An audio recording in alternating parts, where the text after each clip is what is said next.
between what is said and not meant, and what is meant but not said, most love is lost. It's written by Gibran Khalil, if I pronounced that correctly. And our second message here, brought to you by my teacup. Something special is brewing. Come on, guys. We got to get more original than that. So we're talking about love today because it is the fabric of all that exists. And this is why us humans, the only problem, the only one that we actually have, is that we have this belief, and it is subconscious, it is underlying, that we are actually unlovable. And this is why we suffer in any area. If you suffer financially, it's because you believe you're unlovable. You believe you don't deserve it. It's because of lack of belief of the love from the divine.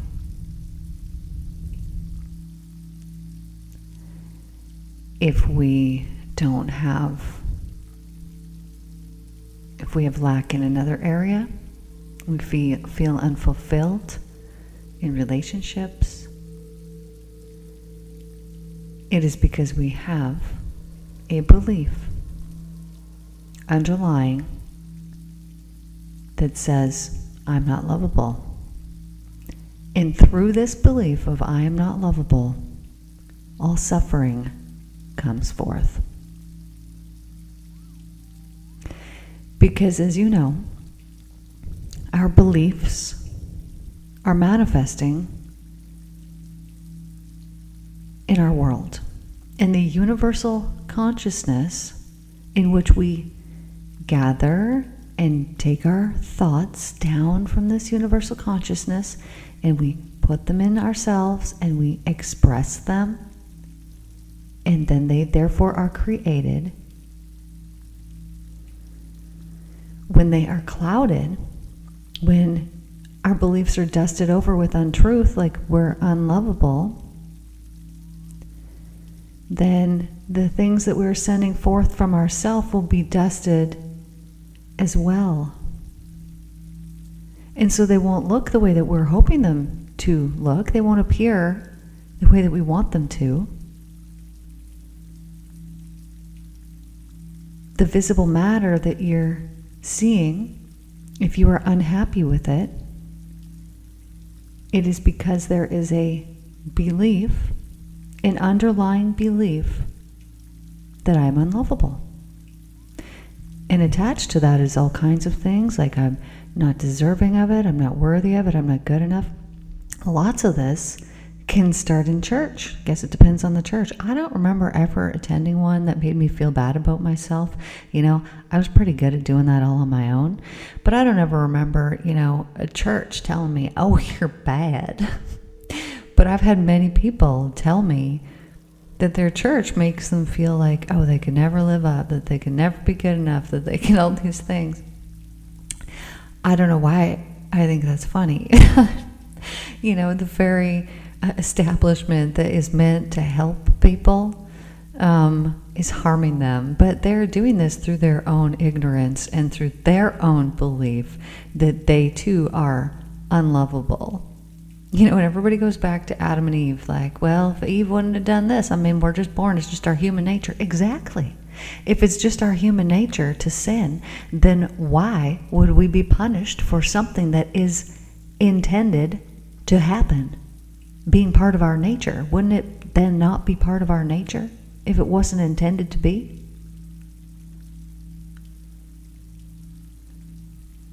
And indeed, we are not receiving punishment from some God on high when we are in chaotic and destructive energies in our life.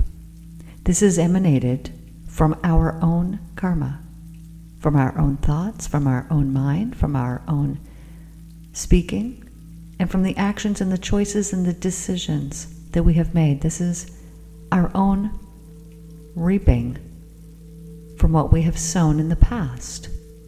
And these past experiences lay the groundwork for today, and for tomorrow, and for years in the future.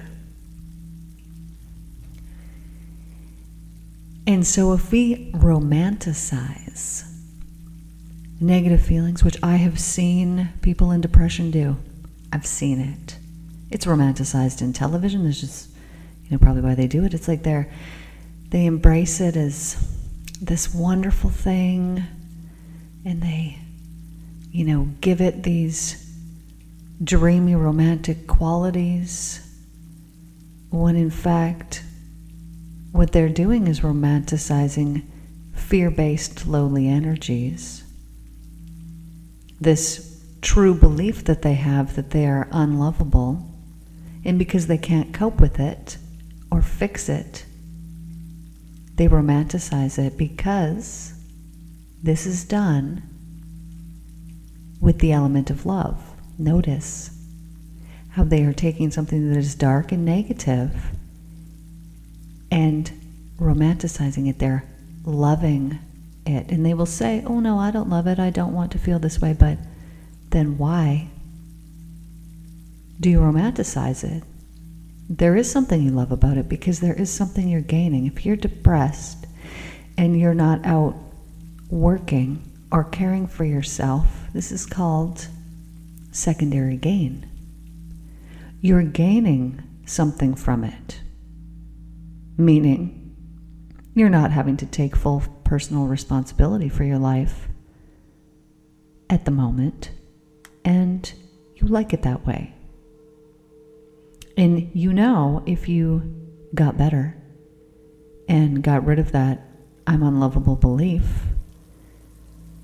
you would have to work, take action, participate in your life, and be responsible in a different and bigger way.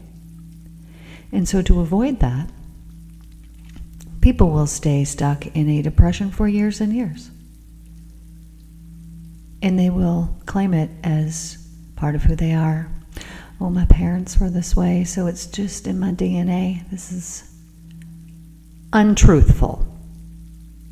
And it's something that you've been told by somebody else, and you believed it. It is a belief, it is not truth.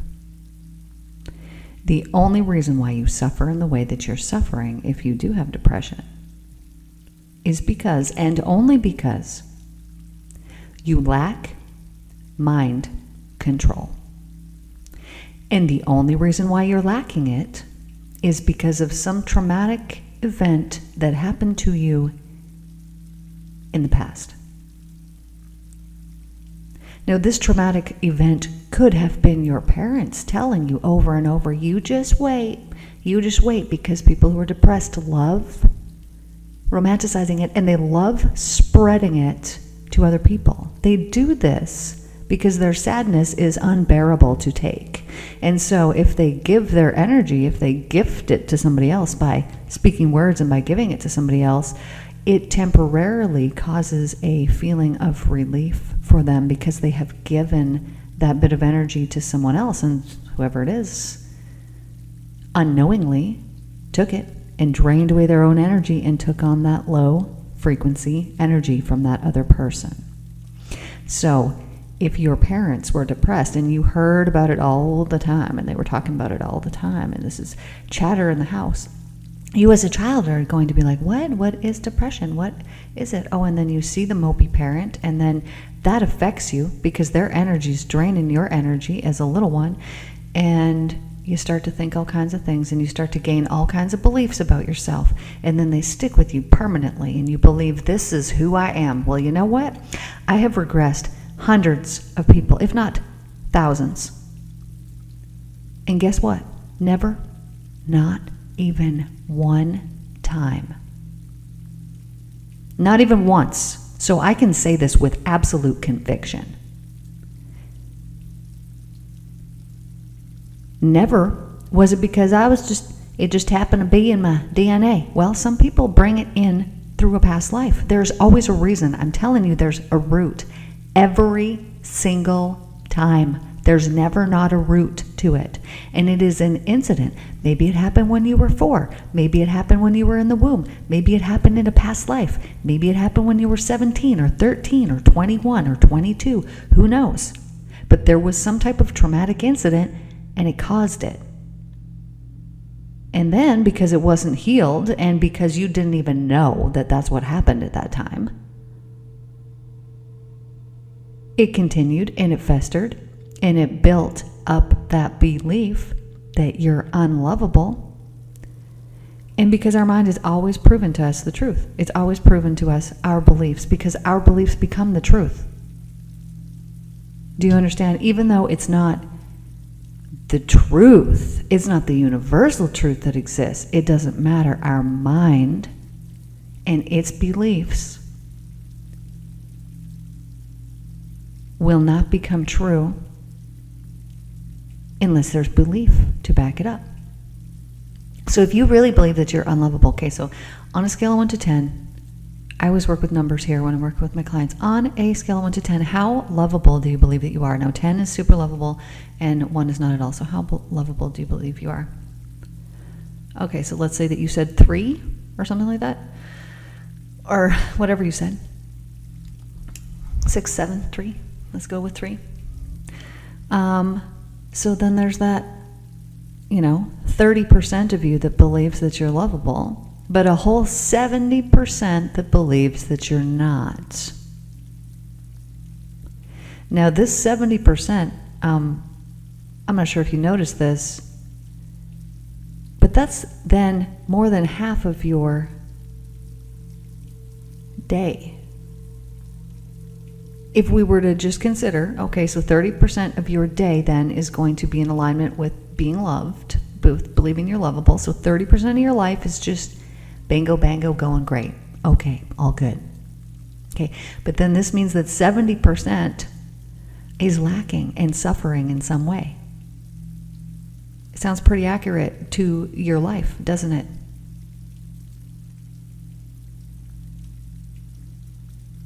And so when we allow this to go on, this falseness, this belief, because you're believing it right now and you're like, well, yeah, that is what I believe, but I'm telling you that it's not the actual truth.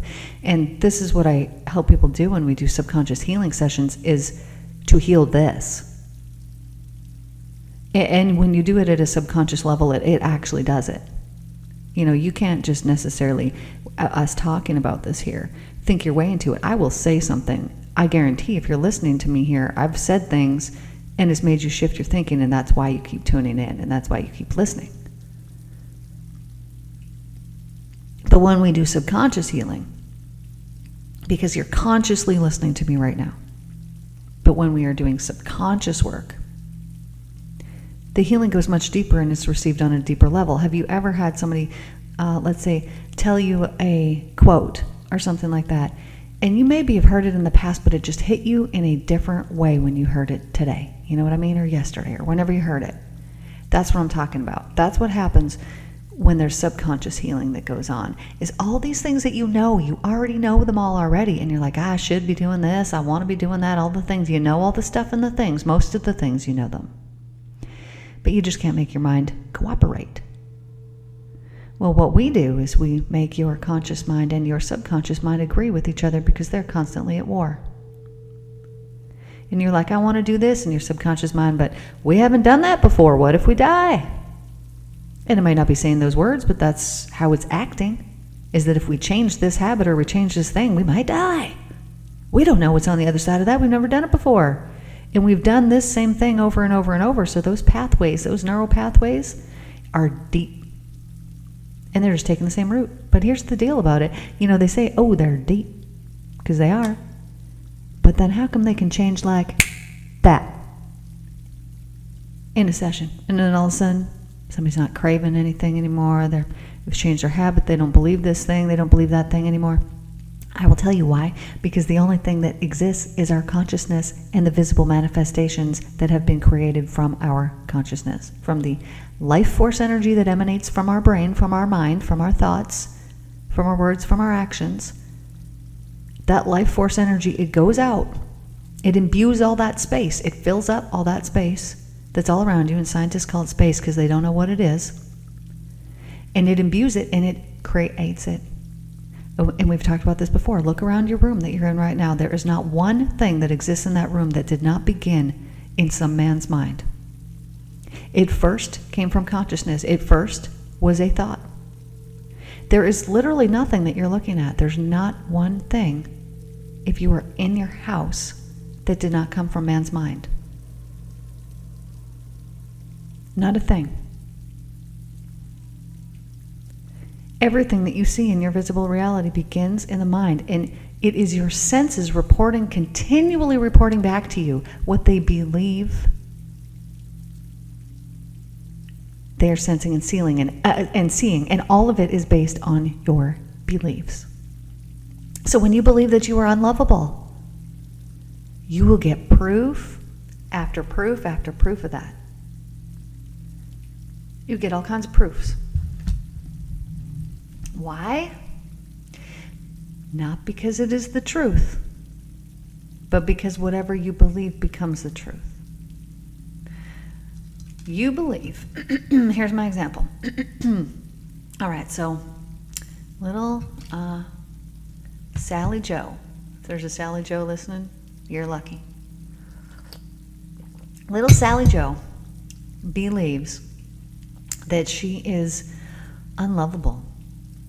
And she's at school, and she sees a group of girls, and they're standing around and they're talking, and one of them looks over at her mid-conversation and then looks back to the group.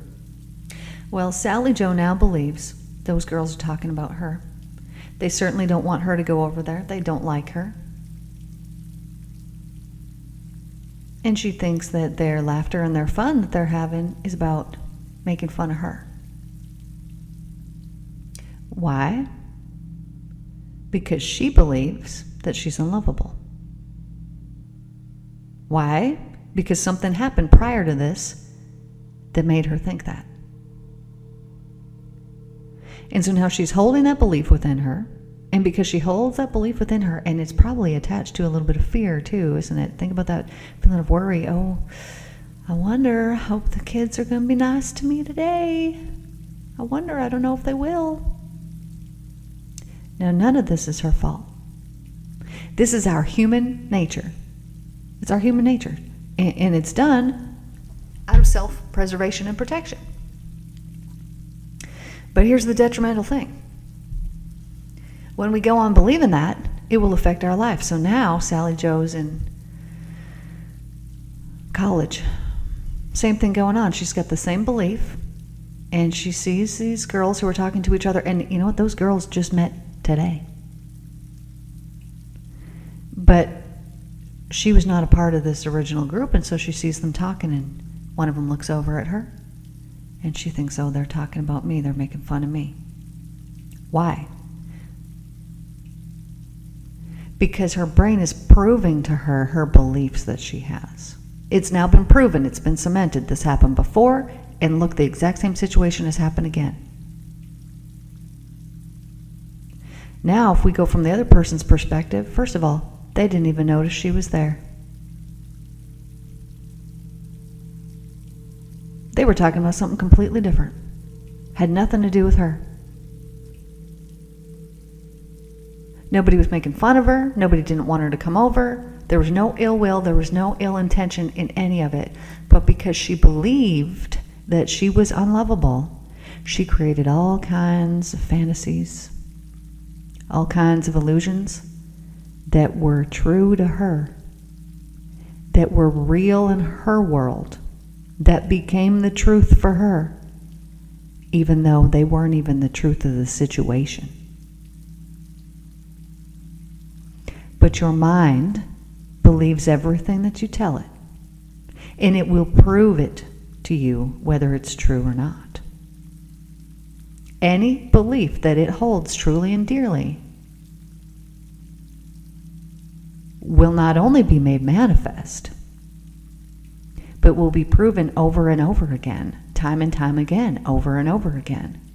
And so every time that Sally Joe experiences this same situation of feeling left out, it reinforces that already proven belief that she has, even though it is not the truth in anyone's world but hers. But because she's the only one living in her world, it is the truth, and she's proven it to herself time and time again, even though it wasn't truth, because our mind will look for similar situations. Oh, I've been here before. I better protect myself. Oh, if I don't protect myself, something bad's going to happen. And so we put up these barriers and these walls out of self-protection, because we've proven to ourselves so many times in the past that we're unlovable, and we're just prepared for it to happen again. Our expectations become realized. Our expectations become our reality. Our expectations materialize into visible matter in our life eventually. So when you hold that belief that you're unlovable within you, at whatever number you gave me earlier, it will dust over the mirror of your soul, downgrade it, and it will be that dust that is the separation between you and divine alignment. When I say divine alignment, I mean feeling happy, joyful energies emanating. That feeling of laughter, satisfaction, loving your life, that's what I'm talking about. And if you are in any chaotic energies, these have emanated first. They've begun in the mind, to which your thoughts are electrical, so they get sent out. And that frequency, that vibration, it goes out and it imbues, it fills up all that space, and it charges it, and it says, this is what we will become. Just like a seed. What is that seed? It is consciousness knowledge of what it will become. You plant it in the earth, it knows what it will become. Where'd the roots come from? Where'd the bark come from? Where'd the foliage come from? Where'd all those flowers come from? From nothing? From that tiny little seed? It came from the consciousness knowledge of what it will become. It's beginning to happen. You're seeing it. You're understanding that our thoughts are frequencies. They hold frequencies, vibrations. And so when those thoughts are not in alignment with divine love, meaning anything that is not in alignment with divine love, meaning what we talked about earlier, that belief that you are unlovable, it is clouding every single facet of your life, as long as you allow it to remain there. Now, you believe that. You might not know why, but you believe that, and you think that you could come up with a whole list of reasons why. We all could. If we hold that belief, we will have all kinds of proofs that is true. So you're not special or alone in that, in the fact that you could write out a big list proving to me, oh, well, you see, but I did this, so this means I'm unlovable, and I also did this, and I did this thing here, and I'm just obviously unlovable because everyone who's supposed to love me leaves me or hurts me in some way. It's been proven time and time again. You're right. You're proving your beliefs to yourself. And they will be proven over and over until you're dead. And then you come back and see the truth next time and reap the karma from this life for the first little bit of that life. It will continue until you're dead, until you change it, unless you change it, unless you do subconscious healing and you change it. Because when you can change that 3 to a 10 of course, I'm lovable. Of course I am. I'm made of the exact same material as this world. And all these wonderful people in it, they're just as lovable as me, even the ones that perhaps you don't like. Equal. Everybody's just as lovable. And this is how healing occurs, when you get in actual alignment with the actual truth, with the actual love of the universe. And that means you got to get rid of all the dust. You got to get rid of every single belief that has led you to believe that you are unlovable. And when you do that, when you heal that emotional trauma from the past, then it changes everything. It changes the present. Because I guarantee you, if that was you and your self-love or your belief in being lovable is at a 3, I guarantee you that it is damaging multiple areas of your life. It is damaging the one that comes to mind, but it's actually affecting every single area of your life equally. Because the universe doesn't know, oh, it wants this area to be this, or it just, the only thing it knows is your belief. Because your consciousness force continually reports that belief through every thought that you have. And it is that frequency that is being sent out through that continual reporting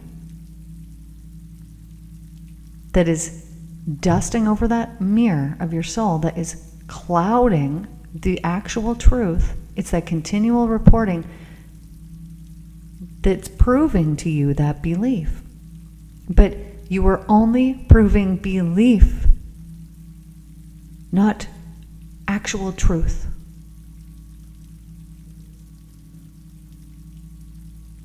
And so doesn't it make sense to make a decision to choose and to change the underlying beliefs that are held in your subconscious mind?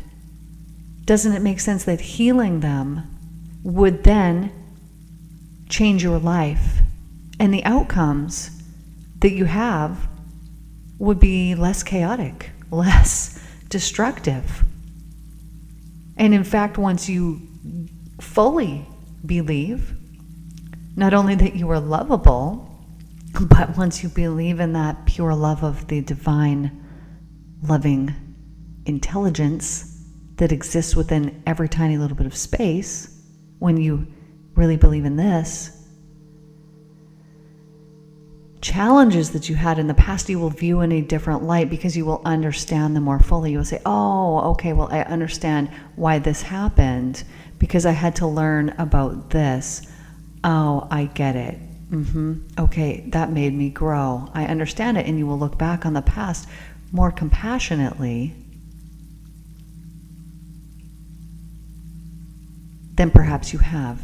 Perhaps you will look at the failures that you had in the past, but this only happens once you've learned from them. You will look back at the perceivable failures and you will think, well, good thing that failed, because otherwise I would still be doing this job and I would still be with so-and-so, and I am not that person anymore. So was it even a failure, or was it a natural and meant to be ending of a certain cycle, because you leveled up and you changed and you grew because of it? So looking at the past not as failures but as stepping stones that got you to where you are can completely change things, right? Because then you're going to stop seeing yourself as a failure. And if there are things that you learn from the past and that you know you need to change about yourself, do it today. What are you waiting for? What are you waiting for? Do it today. Commit to it today. And every time that you think, this is tricky, well, tell yourself, I don't have to do that old thing anymore. I don't have to do that. I don't want to even do it. I don't have to do that thing anymore. And every time that it comes up to your mind, just tell yourself, I don't have to do that. I don't have to do that. I don't have to do that. When that thought creeps in, tell yourself, I don't have to do that. And immediately you'll feel better. Immediately you'll feel that uplifted energy, because you're not dragging yourself, your frequency, you're not lowering your frequency down.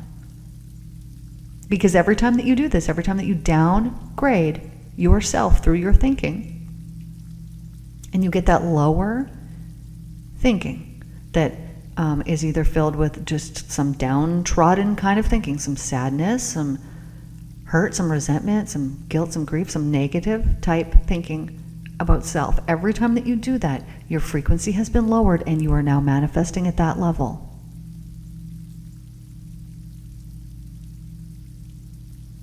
And so whatever you're putting out while you're thinking that thought is being manifested at that level. So everything will come back at that level.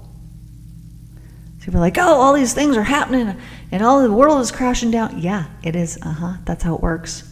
Because you allowed it to happen. This is coming back.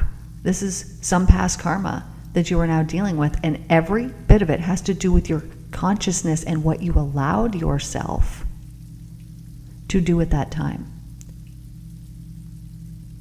To downgrade your life force energy, which is your thought, your thinking. And it has now come back to harm you. You can't send out all this resentment and this hateful energy to other people and expect it to not be returned back to you. Not only is it received by that person, but whatever amount of damage is done to that person, this is your karma, will be now returned back to you. And you'll say, oh, I don't want it to come back. Well, then don't send it out. And if it's now being returned back to you, if you were in that period of chaotic whatever's going on, your life feels destructive, know that you can change this, but you must accept that it's you that's brought it on in the first place. It's you that allowed it. You thought these things about these people. You sent it out. You sent out all that hateful, negative energy. And through magnetism, it is now returned back to you. And you feel, oh, that awful feeling. It's familiar though, isn't it? Because you've sent it out in the past. And now that it's being returned back to you, be thankful for it. This is how you get out of it. This is how you get out of it. Be thankful that it's there. Be thankful that you're going to grow from this. Be thankful for all the chaotic and destructive things that are happening in your life, because you're going to grow from this as long as you change your thinking and you change it right now. Create wellness. You do not know that tomorrow will not be absolutely wonderful, but you guarantee that it will not when you expect the same thing tomorrow as you do today. Because it is your consciousness, it is your thought, it is your belief continually being proven to you that you are witnessing. So when you change that belief, things change overnight. And you can say, well, no, this is being affected by this person, or this thing's happening, or whatever's going on, whatever happens to be. It does not matter. People miraculously change overnight. I'm telling you, it's your belief. It's your belief. Test it out. Just test it out for 2 weeks. Start believing different about people. When you wake up in the morning, the people who normally annoy you and cause chaos in your life, imagine that there's this beautiful divine love just falling down, raining down on that person, and truly see them not as the enemy, but as someone that is just loved so much. They're loved at a 10, just like you're loved at a 10, and just imagine that beautiful heavenly love raining down on this person. You will notice that as you do that, and do this with all the people in your life, you'll notice that as you do that, you feel uplifted and you feel lighter. You've raised your frequency. You've made it higher. That frequency is high when you're doing that. And the longer that you remain in that, the more blessed you will be as you're blessing others. Whatever that is that you're sending out to those other people, it will be surely returned back to you. You cannot escape it. It is impossible to escape it.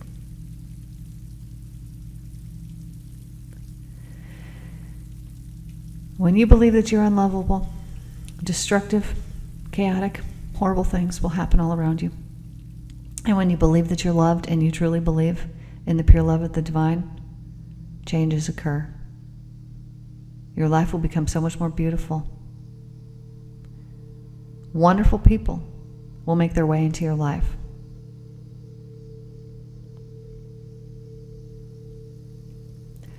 I love you all.